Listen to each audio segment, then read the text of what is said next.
जानी जे मोहल्ला रे होला होई घर रे आइल बाटे बनी चूड़ी हरावा कि आइल बाटे बनी चूड़ी हरावा हमारो ल भर रे आइल बाटे बनी चूड़ी हरावा हमारो ल भर रे आइल बाटे बनी चूड़ी हरावा।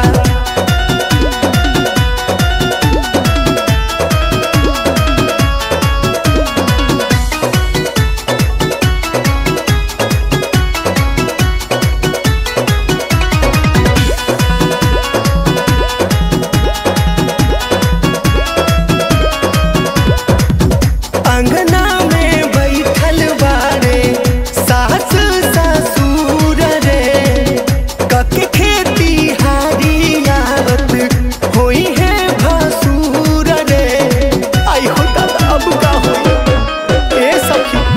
अंगना में बैठल बारे सास ससुर रे कके खेती हारी आवत